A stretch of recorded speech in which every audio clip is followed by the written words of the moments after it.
Kisah akan berfokus pada seorang pria pengantar pizza bernama Junho. Ini parasnya, di mana saat ini Junho sedang berseteru dengan seorang pembeli yang telah memfitnahnya dengan tuduhan telah menyelip uang kembalian milik si pembeli. Namun karena merasa melakukan hal tersebut, Junho pun menjelaskan bahwa uang kembaliannya telah ia berikan kepada anak si pembeli. 저 거짓말 안 했어요. 아니요. Sesampainya di restoran pizza, Junho langsung dipecat akibat perseteruannya dengan si pembeli. Karena terlanjur kesal dengan kesialan yang dialaminya hari ini, Junho pun akhirnya pergi dari sana dengan membawa motor inventaris yang selalu ia gunakan sebagai pengganti dari gajinya yang belum dibayarkan selama 2 bulan terakhir.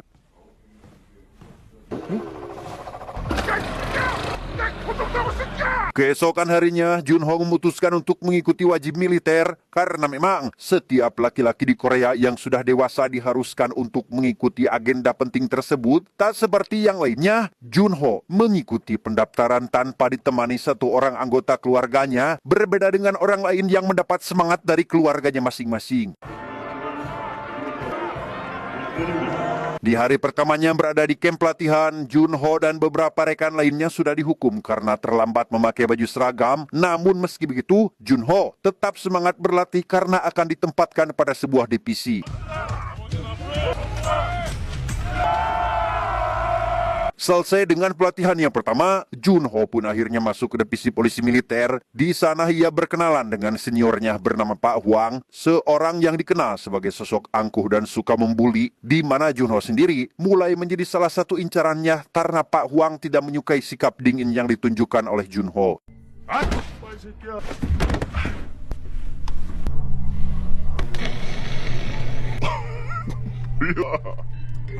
Singkat cerita, malam pun poek. Junho melapor kepada seniornya untuk menggantikan tugas berjaga di penjara. Namun di tengah tugas tersebut, Junho malah ketiduran dan bermimpi melihat sang ibu dipukuli oleh si ayah yang merupakan sosok pemabuk.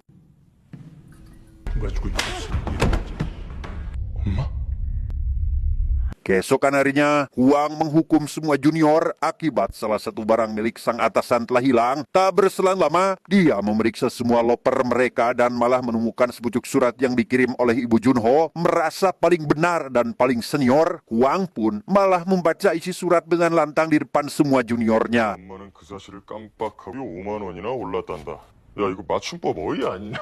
Surat tersebut berisikan terkait kondisi sang ibu yang saat ini sedang berada di fase sulit. Bahkan untuk makan sekalipun, beliau harus banting tulang dari pagi hingga sore. Bukannya merasa kasihan dengan kondisi tersebut, Hwang malah menganggap jika Junho adalah bak seorang pengemis hanya karena latar belakang keluarganya yang sangat miskin. 너 그지야? 아닙니다. 그지 새끼냐? Meski dihina dan dicaci maki oleh seniornya, Junho tetap sabar menerima itu semua. Namun beda halnya ketika keluarganya yang dihina. Tentu saja hal itu membuatnya sangat-sangat dibuat marah dan dengan regah berani melawan Hwang yang sudah bertindak sangat keterlaluan. 그만하시면 안 됩니까? 뭐? Murka karena telah dipermalukan di hadapan para juniornya, Hwang tanpa pikir panjang menyuruh salah satu bawahan untuk membawakan sepucuk pistol dengan maksud ingin menghabisi Junho di hadapan para junior, di mana teman seangkatan Hwang bernama Gumgu pun berusaha meredam kegilaan sahabatnya karena takut jika semua ini tidak akan berakhir baik. 영창으로 좀 따고 들어가 주실래요? Berbeda halnya dengan Hwang, Sersan Gumgu merupakan sosok yang bijaksana. Itu terbukti saat beliau memilih memberikan hukuman pada para bawahan yang melanggar dengan cara membersihkan sampah, menyikat WC, mencabut rumput, dan lain sebagainya tanpa menggunakan kekerasan sedikit pun. 너 면담 안 오냐? Di sana Junho mendapat beberapa pertanyaan terkait hobinya sebelum masuk ke kamp militer. Ia menjelaskan jika memang benar dirinya sangat menyukai olahraga tinju, tapi belum sempat selesai mengobrol, Junho diminta Sersan Gumgu untuk menunggunya kembali karena beliau harus menemui atasannya setelah mendapatkan informasi mengenai penundaan kenaikan jabatan. Dan inilah Mayor Duk yang merupakan atasan dari Sersan Gumgu. Pada kesempatan itu, sang Sersan menanyakan alasan mengenai penundaan kenaikan jabatannya. Namun bukannya menjawab, Mayor Duk malah menunjukkan tanaman miliknya yang sudah tidak terawat. Hal itu menunjukkan bahwa beliau tidak puas dengan kinerja Sersan Gumgu yang sudah menurun. Dan mari saya perkenalkan Anda terhadap sosok kopral bernama Sungwoo. Ini parasnya, dia tak lain adalah tentara yang bertugas sebagai desertir. Melihat Junho sedang berdiri di ruangan Sersan Gumgu, Kopral Sungwoo yang sudah lama tidak diberi tugas pun merasa kaget karena melihat seseorang berada di ruangan atasannya malam hari.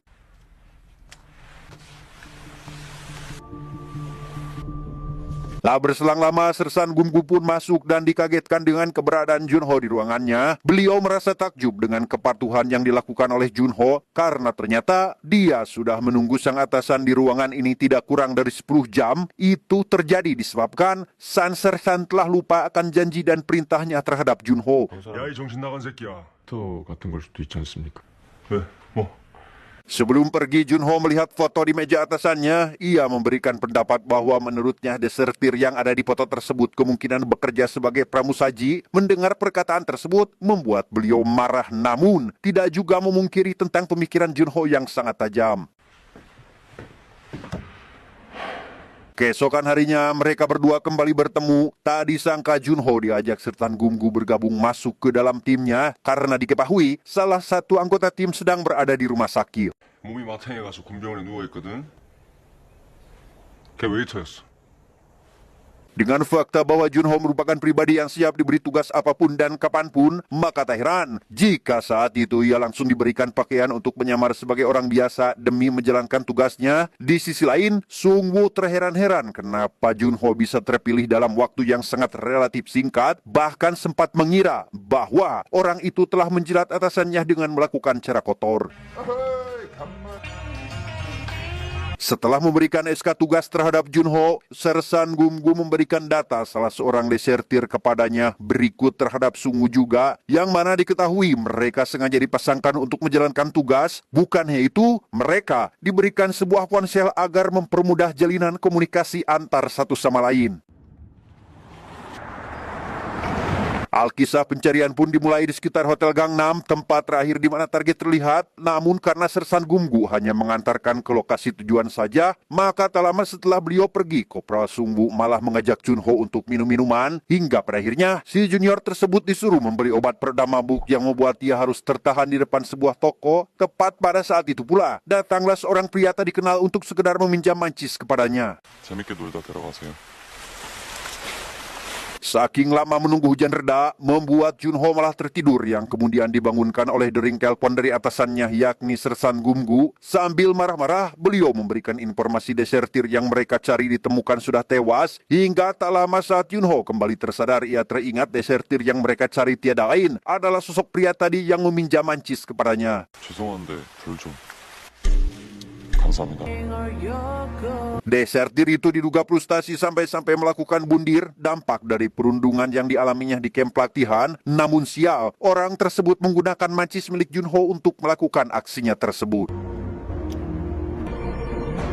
Tak berselang lama, Junho bermaksud untuk melihat jenazah desertir tersebut. Tepat pada saat itu pula, ibunda dari mendiang si desertir menangis karena melihat sang anak telah meninggal. Menyaksikan hal itu, Junho sangat dibuat terpukul karena merasa dia tidak melakukan tugasnya dengan baik. Jika saja ia cepat dalam mencari dan menemukan desertir itu, maka kemungkinan ia berpikir desertir itu akan selamat.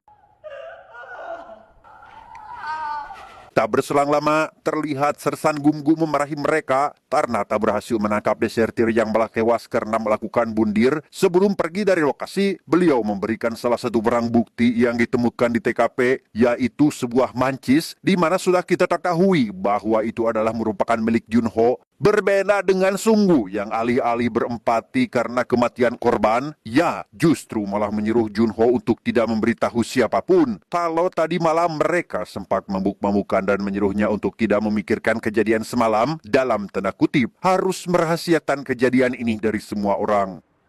야, 어제 일은 들어가자. Junho yang tadi mencoba untuk tenang, tapi menyangkut masalah nyawa manusia yang diremehkan, dia pun tak mampu lagi menahan amarahnya sehingga... Untuk kemudian, Junho terus-terusan memukuli seniornya yakni Sungwoo dikarenakan dia terus memaksanya untuk menyembunyikan kasus ini. Padahal kenyataannya Junho merasa bersalah dan ingin bertanggung jawab, namun karena seniornya itu terus memaksanya untuk menutup mulut, maka inilah yang terjadi selanjutnya. Selanjutnya, kita akan diperkenalkan dengan seorang jenderal bernama Kapten Lim, diutus oleh Departemen Pusat untuk kemudian mengadakan sebuah rapat paripurna membahas mengenai para anggotanya yang kabur dari kamp kemiliteran. 산악구보 정도만 추가해보자고. 예, 알겠습니다. Di tengah rapat yang masih berlangsung, Sersan Gumgu mengatakan bahwa ada salah satu anggota bernama Junho yang masuk penjara instalasi tahanan militer. Anggota tersebut dimasukkan ke penjara karena melakukan penyiksaan terhadap seniornya. Namun entah apa yang Kapten Lim pikirkan, ia malah meminta Sersan Gumgu agar segera membebaskan Junho. Sedangkan untuk Sunggu sendiri, nasibnya harus dikeluarkan karena mengajak minum-minum dalam kondisi saat sedang bertugas. Setelah dikeluarkan dari penjara, Junho meminta maaf kepada Sersan Gumgu atas kelalaiannya saat bekerja, yang mana menyebabkan seorang desertir meninggal. Dengan legowo, sang atasan pun memaafkan dan memintanya agar lebih bertanggung jawab ketika bertugas. Setelah terbebas dari penjara, Junho kembali dipertemukan dengan sosok Wang. Diketahui orang tersebut menyimpan kekesalan terhadap Junho. Usut penyusut, ia merasa selama ini Junho selalu bertatapan sinis terhadapnya. Hingga tak lama, mereka sampai bersih tegang satu sama lain. Namun beruntung, datanglah seorang ketua polisi militer bernama Kopral Han. Ini orangnya, beliau merupakan atasan dari mereka para anggota yang berselisih. Maka tak heran, ketegangan pun akhirnya mereda setelah kedatangannya. Untuk lebih mendinginkan suasana, Kopral Han mengajak Junho makan bersama di ruangan Sersan Gumgu. Kemudian beliau memerintahkan mereka bertugas bersama dalam melakukan misi pencarian seorang desertir. 예, 알겠습니다. 네, 알겠습니다. Kali ini, pencarian desertir selanjutnya diketahui bernama Choi Jong-mook. Kita sebut saja Choi. Menurut informasi, Choi terakhir terlihat oleh rekaman CCTV tepat di sekitaran wilayah Incheon. Dari sanalah kita dapat mengetahui bahwa dia juga sedang melakukan usaha bundir yang membuat mereka kembali was-was sehingga lekas untuk kembali mencarinya.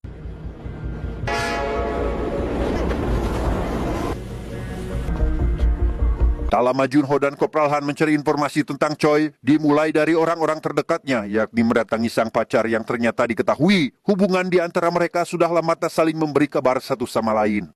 안녕히 가세요. 안녕하세요.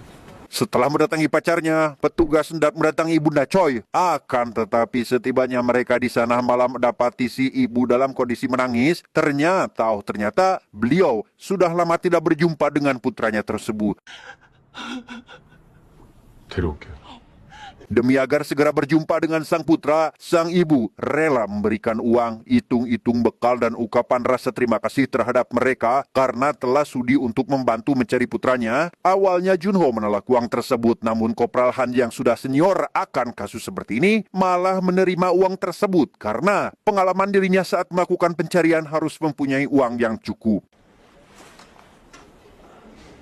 Opsi selanjutnya mereka mencari teman terdekat dari Choi. Diprediksi kemungkinan mempunyai informasi tentang keberadaannya. Dan benar, mereka mendapat titik terang atas kasus ini bahwa Choi pernah terlihat sedang berbelanja di mall tepatnya di wilayah Incheon.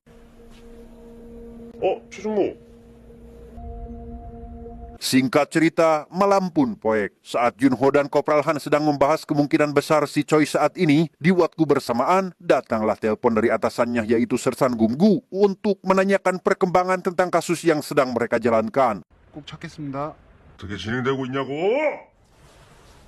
Keesokan harinya, mereka mengunjungi dan memeriksa sebuah warnet yang diduga tempat persembunyian si Choi. Pada saat pencarian tersebut, Kopral Han dan Junho menemukan seseorang mirip dengan sosok yang mereka cari. Akan tetapi, pada saat dihampiri, ternyata mereka malah menemukan orang yang salah. Pencarian berikutnya bertempat di stasiun kereta api Incheon. Akhirnya Junho dan Kopral Han menemukan si Choi yang berusaha akan melarikan diri, namun mereka dengan satset langsung memborgolnya.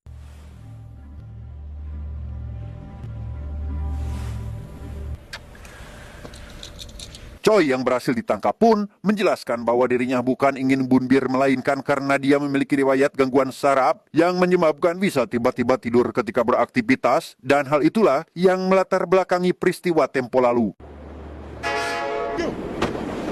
Dalam perjalanan, Choi pun diberikan keringanan untuk menelpon sang ibu yang diketahui ibunya sudah tidak sabar menunggu kabar baik dari anaknya tersebut. Di waktu yang sama di tempat lain, tepatnya di kantor polisi militer, Kapten Lim mengucapkan selamat kepada Kopral Han dan juga Junho atas keberhasilan mereka dalam menuntaskan misi tersebut. Tak hanya itu, mereka diberikan waktu cuti guna digunakan untuk beristirahat. 이상한 데 하지 말고. 이병 안준호. Memanfaatkan waktu libur, Junho bermaksud pulang ke rumah dengan mengajak Kopral Han untuk singgah terlebih dahulu di kediamannya, dan dengan penuh ramah tamah, keluarga Junho menjamu sang Kopral dengan penuh ketulusan. 계속 잘 좀 부탁드려요. 우리 안희병이랑 저랑은 Di rumah Junho sendiri, Kopral Han bertanya tentang kehidupan keluarganya sebelum masuk wajib militer. Junho dan adiknya ternyata menyukai olahraga yang sama, yaitu tinju, di mana alasan mereka menyukai olahraga ini semata-mata berupaya untuk menakut-nakuti sang ayah yang kerap kali menyiksa ibu mereka. 환상의 짝꿍? 헐. Pada saat mereka menikmati masa cutinya, tak disangka datanglah telepon dari Sersan Gumgu yang memerintahkan mereka berdua untuk pergi ke kota Busan. 부산이요? Saat dalam perjalanan, Kopral Han menceritakan pengalamannya terhadap Junho seringkali menemukan dua karakter seorang desertir, yaitu tentara yang kabur diakibatkan karena lemahnya mental maupun fisik, dan ada juga yang kabur karena memiliki niatan jahat. Bahkan kasus sebelumnya sampai-sampai ada yang sanggup menghabisi para anggota militer yang hendak membawanya kembali ke lokasi camp. Tak disangka di kota itu, Junho dan Kopral Han bertemu dengan anggota polisi militer yang memiliki background pekerjaan yang sama seperti mereka, yang salah satunya dipimpin oleh seorang anggota bernama Kim Gyu.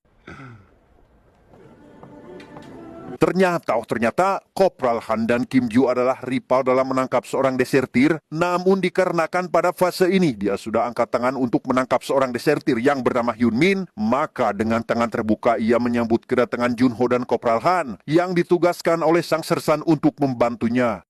정혜민 아버지 집은 보조라니요. Tak lama, Kim Gyu meminta Kopral Han dan Junho memeriksa dan mendatangi rumah yang diduga tempat persembunyian Hyun Min. Untuk lebih mengefektifkan waktu, maka Kopral Han langsung mencarinya ke alamat yang diinformasikan, walaupun kali ini mereka hanya ditugaskan untuk membantunya saja. 오, 눈썰미스? 들어가자! Berpindah di kediaman Hyun Min, terlihat sang ayah menyuruhnya agar dia kembali menjalani wajib militer. Namun ketika suara bel rumah berbunyi dan beliau hendak akan membukanya, tiba-tiba Hyun Min pun kaget dan mencoba kabur dari kejaran mereka. Di sisi lain, Kopral Han terus mengejar Hyun Min hingga atap rumah, sementara untuk Junho berusaha mengejarnya sampai ke atap gedung, sampai terjadilah aksi pergelutan. Saking panasnya aksi baku hantam antar kedua pihak, tanpa sadar, sampai-sampai mereka terjatuh dari lantai atas yang menyebabkan Junho pingsan, sementara Hyun Min berhasil melarikan diri. Kopral Han malah mendapat cedera yang lumayan parah sehingga gagal untuk menangkap targetnya saat ini. Kegagalan Kopral Han CS berimbas pada Kapten Lim yang langsung dihubungi oleh kantor pusat. Ia dimarahi habis-habisan dan dianggap tidak becus dalam menangani tugasnya, sehingga Kapten Lim yang kesal dengan hal itu pun langsung melampiaskan amarahnya kepada Sersan Gumgu. 반말하니까 기분 나빠요. 이건 그냥 예의예요, 예의. Kepalang jengkel dengan Kapten Lim yang tidak tahu terima kasih pun, Gumgu langsung menghubungi Junho dan Kopral Han agar tidak lebih dahulu pulang, cari desertir itu sampai ketemu, karena jika sampai gagal lagi, maka mereka tidak akan pernah diberikan cuti dengan tenang. 제발 다 해. 목숨을 다하겠습니다. Hal pertama yang Sersan Gumgu lakukan adalah meminta Kopral Han untuk melacak HP si desertir, berharap dia masih belum jauh, dan karena Kopral Han adalah tipikal orang yang semangat dan pantang menyerah, ia langsung melaksanakan perintah dari atasannya, dimulai dengan pergi ke sebuah mall, bertanya pada kasir apakah dia pernah melihat Hyun Min atau tidak, dan karena merasa wajah itu tidak asing, maka si kasir mengatakan jika dia pernah melihatnya di beberapa bar yang berbeda, yang mungkin saja dia ngebedug atau bisa disebut sebagai pekerja buruh harian lepas.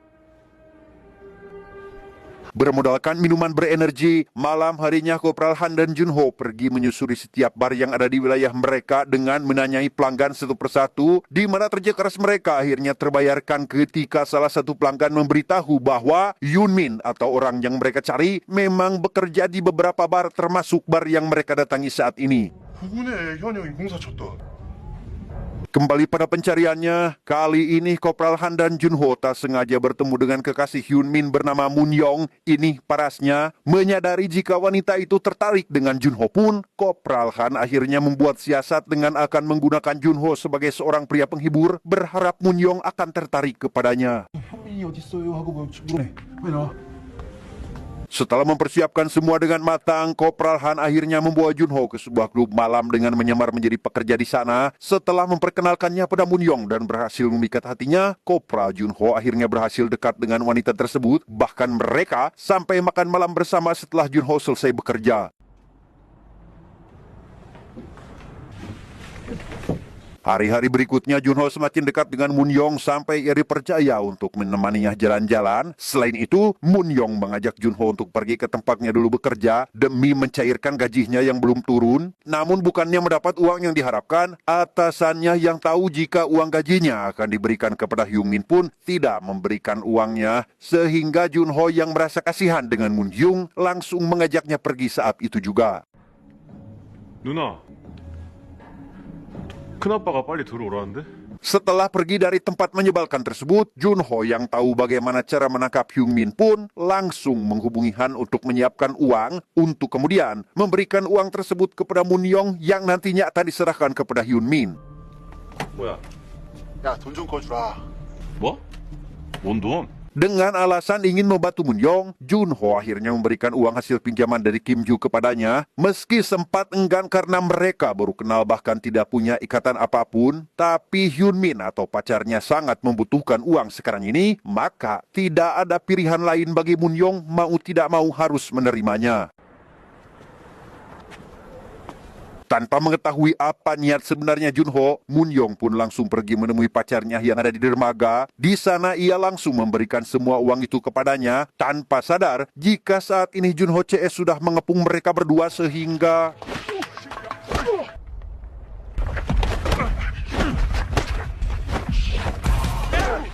pekerjaan melelahkan mereka pun akhirnya terbayarkan setelah berhasil menangkap Hyun Min. Meski Junho merasa bersalah karena telah memanfaatkan Moon Young, namun hal itu terpaksa mereka lakukan. Karena jika tidak menggunakan cara seperti itu, maka besar kemungkinan pekerjaan mereka akan berlangsung sangat lama.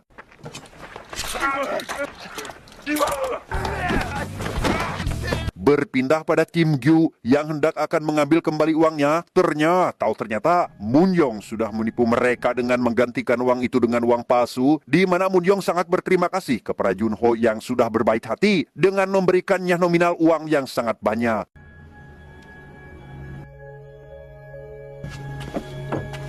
Meski telah kehilangan uang itu, namun setidaknya Junho CS berhasil menangkap Hyun Min si desertir. Di tengah keberhasilan mereka, terlihat Sersan Gumgu dihampiri oleh Sersan Lim yang menanyakan alasan kenapa Hyun Min masih belum diserahkan kepadanya. Namun bukannya menjelaskan dengan sopan dan lemah lembut, Sersan Gumgu yang kepalang emosi kepada Sersan Lim pun mengatakan bukannya berterima kasih kepada saya, malah marah-marah. Sudah mah mengganggu cuti saya dan anak buahnya, kamu malah seenaknya. Di mana perkataan Sersan Gumgu yang cukup menusuk pun tentu saja membuat Sersan Lim sangat ketakutan, bahkan bergetar, seolah pangkatnya yang lebih tinggi hanyalah hiasan semata.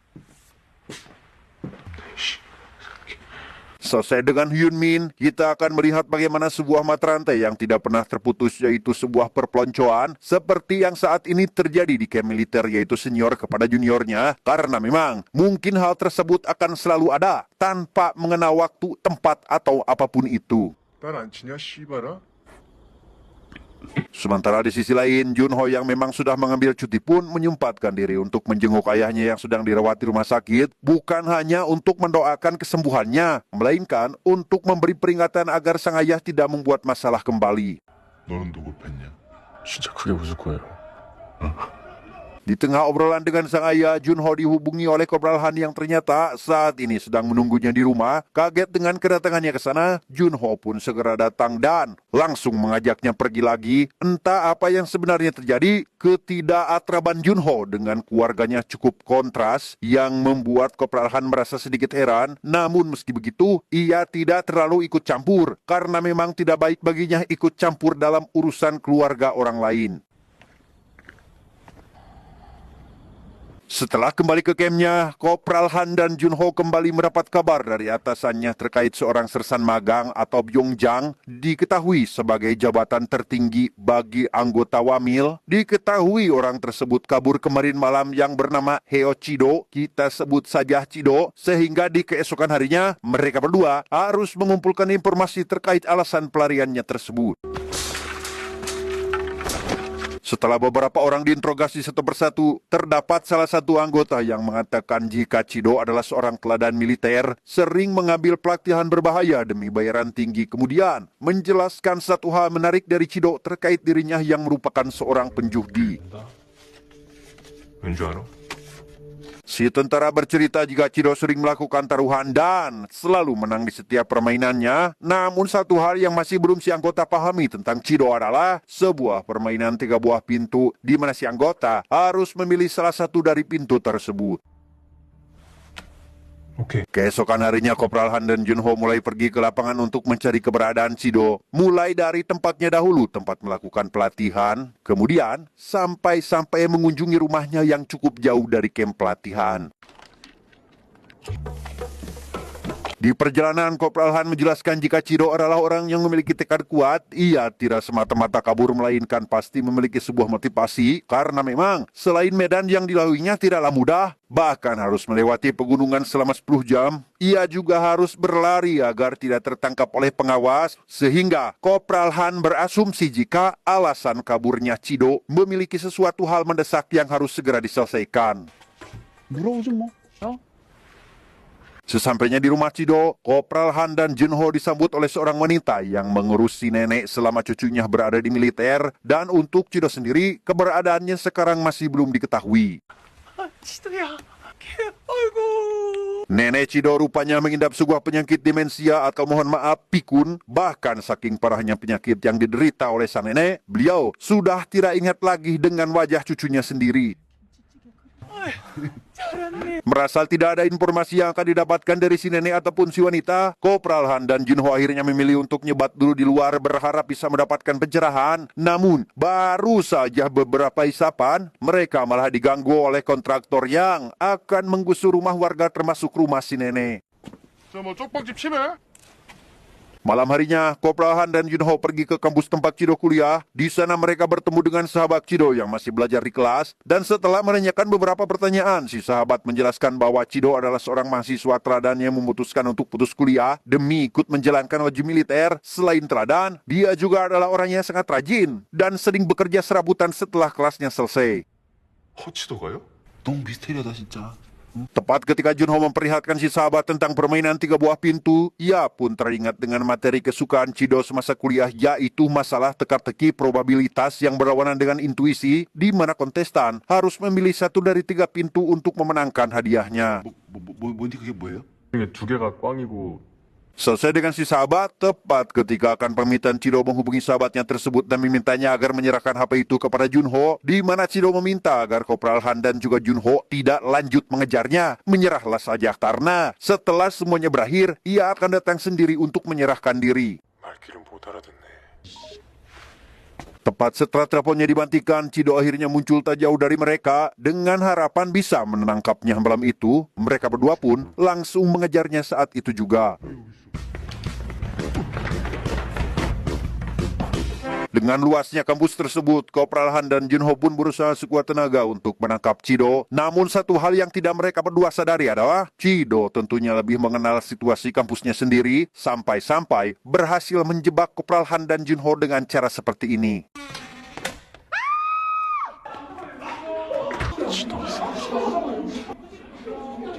Atas kejadian memalukan itulah, Sersan Gunggu akhirnya menyuruh mereka untuk menghadap dan memarahinya karena bertindak di luar aturan, masuk ke dalam asrama perempuan malam-malam, di mana mereka tidak bisa menyangka, karena meski hal itu adalah sebuah ketidaksengajaan, namun di mata publik, tindakan itu masih dianggap sebagai suatu yang sangat tidak bermoral. 죄송합니다.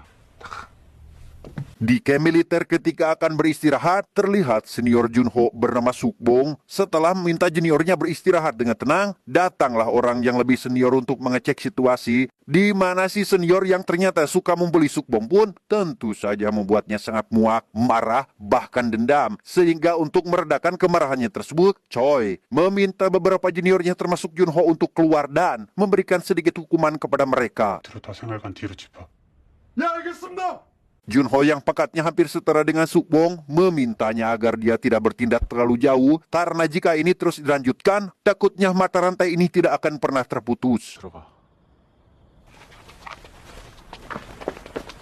Ketika semua junior sudah bubar, datanglah si senior yang sengaja datang setelah mendengar keributan, bukan untuk memperbaiki masalah, bahkan malah menambahnya, di mana si senior langsung menghukum Sukbong, di mana Junho sendiri dipaksa untuk memukuli juniornya, yang jika tidak maka si seniorlah yang akan melakukannya. 한준호, 때려. Kesal dengan ketidakpatuhan Junho, si senior pun berniat akan menghukumnya sendiri. Namun tak lama, datanglah Kopral Han yang langsung menyelamatkan Junho dengan cara seperti ini.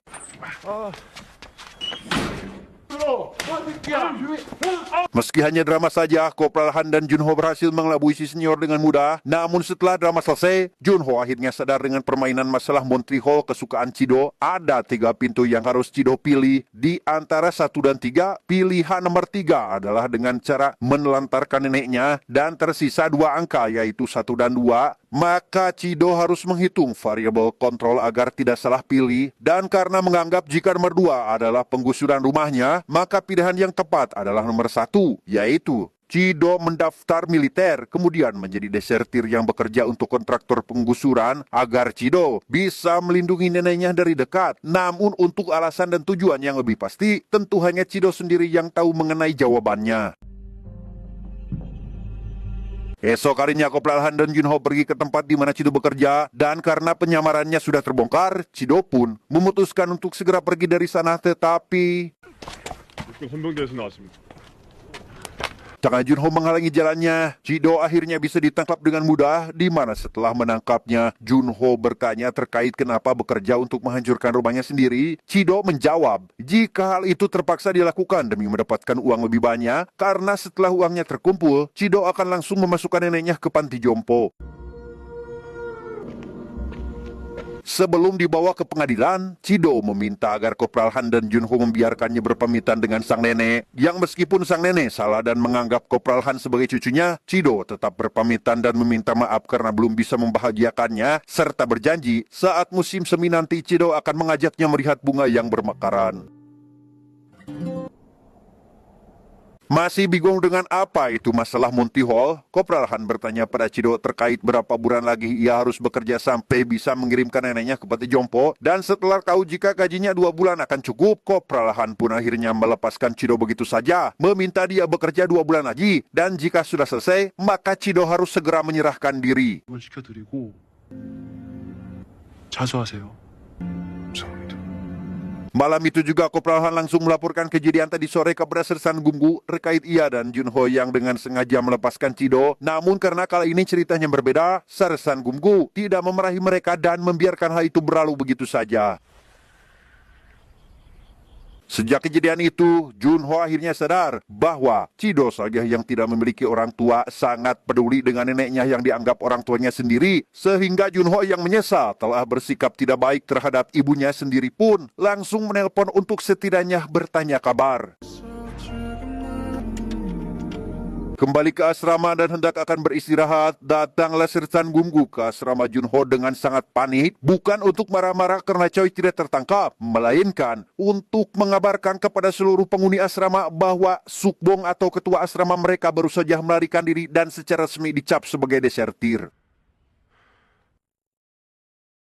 Alkisah, malam itu sebelum Sukbong melarikan diri dari camp, ia terlihat sedang melaksanakan tugas berjaga. Lagi dan lagi, Senior Kim menyuruh Sukbong untuk kembali melakukan hal yang tidak wajar tersebut. Namun kali ini dia tak sudi untuk melakukannya lagi. Hingga pada akhirnya si Senior Ilgon pun lekas menghajarnya. Sudah tidak tahan akan perilaku si senior yang sudah di luar ambang batas kesabaran, maka ia pun berbalik membalas serangan tersebut dengan sangat brutal. Setelah melihat rekaman CCTV, Sersan Gum-Gum menyarankan Junho untuk menangkap Sukbong secepat mungkin, berbeda dengan Mayor Yongduk yang menyuruh Kapten Lim untuk menangkap Sukbong secara diam-diam, dikarenakan sang mayor tidak mau media tahu tentang berita yang memalukan ini. Meskipun mereka tak sepaham, namun perintah sang mayor terpaksa tetap mereka laksanakan. Di dalam mobil, Sersan Gum-Gum berkata, jika anjing menggigit pemiliknya, maka anjing itu akan disuntik mati, karena bisa saja anjing itu menggigit kembali. Tapi adilkah jika anjing itu menggigit pemilik yang suka menganiaya peliharaannya? Sehingga dari situ Junho mengambil kesimpulan dan bertanya, apakah Sukbong diperumpamakan sebagai anjing yang dianiaya oleh pemiliknya? Untuk kemudian, Sersan Gum-Gum berkata, apatah kita ini bukannya anjing? Dalam pemerintahan pun juga harus tunduk dan menuruti perintah atasan, sehingga setelah sampai di tempat di mana Sukbong berada, Junho mendapat informasi bahwa Sukbong pernah mengajar di suatu sekolah sebelum dia mengikuti wajib militer. Bahkan Sukbong dikenal sebagai guru yang penyabar oleh murid-muridnya. Salah satu guru di sana berkata kalau mereka belum pernah dihubungi oleh Sukbong semenjak dirinya melakukan wajib militer. Di tengah percakapan tersebut, salah satu murid yang dekat dengan Sukbong memberikan alamat email yang sering dipakai olehnya, di mana murid itu meminta agar Junho menolong Sukbong yang sedang berada dalam masalah besar. Sebagai balasan karena dahulu, Sukbong telah membantu si murid untuk masuk ke sekolah tersebut. 도와주세요. 그럴게요. Junho yang penasaran atas kaburnya Sukbong dari camp militer, sehingga ia menemui Senior Kim di rumah sakit dan memintanya menceritakan semua yang terjadi sebelum kasus ini semakin besar. Senior Kim menceritakan bagaimana dia dan rekan Huang telah membuli juniornya yakni Sukbong dengan cara yang sangat tidak manusiawi. 이런 선임이 어디냐? Sementara itu, di waktu yang sama di tempat lain, Sersan Gum-Gum dan Kopral Han sedang bertanya pada salah satu sahabat Sukbong di militer dan juga di luar kemiliterannya. Si sahabat menjelaskan akan perubahan sikap yang Sukbong perlihatkan pada saat dia terakhir bertemu. Dia bahkan sangat mudah terpancing emosi dan menurutnya bukan seperti sosok Sukbong yang dulu ia kenal.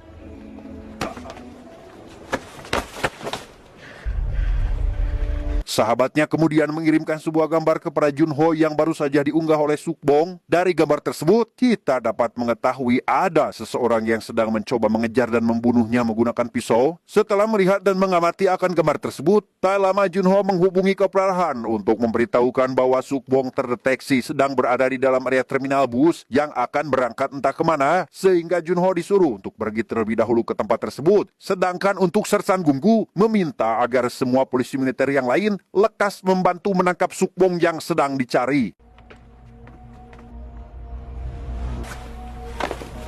Sesampainya di sana, Junho hanya bertemu dengan Kim Byu. Dia berkata mengenai permintaan bantuan yang telah dibatalkan. Akibat dari pembatalan bantuan tersebut, maka mereka berempatlah yang harus menangkapnya. Usut penyusut, pembatalan tersebut ternyata dilakukan oleh atasan mereka yakni Mayor Yongduk yang tidak mau hal seperti ini menjadi berita besar di kalangan masyarakat. 도와주실 겁니까? Junho CS kemudian mencari keberadaan Sukbong di semua bus. Saat memeriksa bus yang terakhir, Junho menemukannya lalu meminta untuk menyerahkan diri. Namun Sukbong menolaknya dan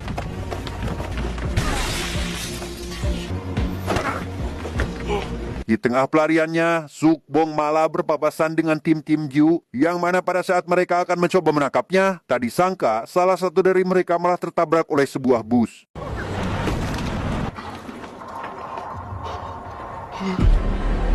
Mereka terus mengejar Sukbong sampai masuk ke sebuah bioskop. Rekan Junho yang kita ketahui bernama Kopral Han berhasil menjegalnya. Akan tetapi dia tidak berkutik dan terdiam karena Sukbong malah mendorongkan sajam kepadanya yang membuat ia bisa melarikan diri kembali. Di sisi lain, Junho sedang melapor pada atasannya bahwa seseorang yang tertabrak bus pada kejadian tadi dikabarkan masih hidup. Maka atas kejadian tersebut membuat kasus ini ramai dibicarakan di kalangan masyarakat. Hingga tak heran jika Mayor Yongduk kemudian malah memarahi Kapten Lim karena tak berhasil menyelesaikan kasus ini secara tuntas. Berlanjut di sebuah apartemen, Junho menemui senior dari Sukbong selama dulu di camp. Dia memberitahu kalau Sukbong saat ini berencana akan mencarinya untuk membalaskan perlakuan buruk yang pernah si senior lakukan. Namun sedikit pun si senior tak memperdulikan apa yang Junho katakan. Dan benar, selang beberapa saat dari itu Sukbong kembali terlihat sehingga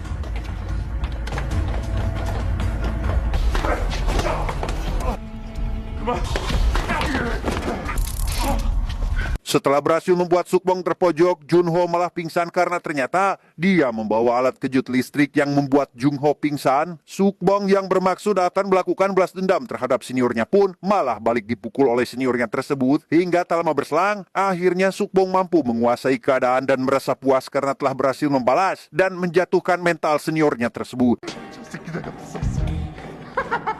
Bukannya berhasil melarikan diri, Sukbong akhirnya dapat tertangkap oleh Junho dan rekannya yang pada momen ini membuat dia tidak bisa berkutik dan melawan. Di tengah perjalanan, tanpa diduga Sukbong menyerang Sesan Gumgu, mengakibatkan mobil mereka harus menabrak tembok, sehingga dalam kondisi Sukbong yang masih tersadar, ia kembali berhasil melarikan diri, sedangkan untuk Junho dan yang lainnya terluka parah, sampai dilarikan ke rumah sakit terdekat. Sukbong yang sudah gelap mata memutuskan kembali menemui sang senior. Bahkan si senior tidak mendapatkan informasi akan kedatangan Sukbong ke apartemennya, sehingga ia dibuat terkejut karena tiba-tiba di belakangnya sudah ada Sukbong yang sudah mengintai sehingga... Ya, senior tersebut lalu dibawa oleh Sukbong ke dalam sebuah terowongan yang jauh dari permukiman warga. Akan tetapi, para polisi militer tetap saja bisa mengetahui keberadaan dirinya. Sedangkan di kamp para tentara, mereka membicarakan jika sungguh berat untuk menyakiti bahkan sampai menembak rekan seperjuangannya. Namun di sisi lain, mereka juga tidak bisa melawan aturan dan perintah dari sang atasan. Penangkapan kali ini langsung dipimpin oleh sang mayor. Dia yang merasa jabatannya terancam pun ingin segera menghabisi Sukbong yang bermaksud membuka kedok kejahatannya selama ini. Di tempat yang sama, Kapten Lin berkata pada sang mayor bahwa sungguh berbahaya jika pistol yang dia pegang hendak diisi peluru karena ditakutkan dampak dari serangan senjata tersebut bisa mencelakai seseorang apabila sang mayor tidak bisa menahan emosi. Dengan kata lain, sang kapten khawatir jika nanti sang mayor bertindak gegabah sampai berani menembak Sukbong. 너 지금 이거 항명이야? Bukannya berterima kasih karena telah diingatkan dengan sungguh hati, sang mayor malah membalasnya dengan perbuatan kasar seperti ini. Berlokasi di rumah sakit tempat Sesan Gumgu dirawat, beliau mendapat laporan jika saat ini sang mayor dan anggota sudah pergi menuju ke tempat Sukbong berada. Mendapat laporan itu, dia dan timnya langsung bergegas ke sana dan berniat mendahului mereka untuk sampai ke lokasi tersebut. Singkat cerita, di dalam terowongan tempat persembunyian Sukbong berada, ia sedang menghajar si senior sampai menangis karena ketakutan akan dihabisi olehnya. Si senior pun berusaha meminta maaf atas perlakuannya selama ini. Alih-alih memaafkan si senior, Sukbong justru semakin brutal dalam menyiksanya. Tak lama kemudian Sukbong membawa si senior tersebut keluar terowongan karena mendengar jika polisi militer telah datang. Sementara di luar, Sesan Gumgu menyuruh timnya masuk agar mereka dapat menangkap si Sukbong dan bisa menyelamatkan si senior dengan cepat. Di dalam terowongan akhirnya Junho menemukan Sukbong, akan tetapi dirinya malah terdiam karena mendapat dorongan pistol. Tak lama dari itu, Sukbong pun mengancam untuk jangan mengikutinya lagi. 제발 그만 따라와.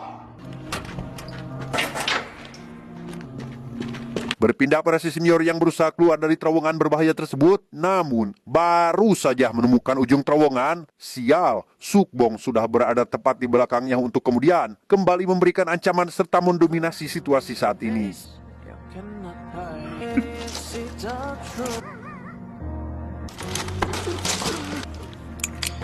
Di tengah ketakutan yang dialami oleh si senior, datanglah Kopral Han yang berusaha menenangkan situasi dengan mencoba memberikan arahan pada si Sukbong. Bukannya memahami apa yang ia katakan, justru Sukbong malah semakin beringas dengan menyeret si senior secara kasar, diakibatkan karena dendamnya di masa lalu atas kejahatan si senior sendiri yang tak dapat ia lupakan seumur hidupnya.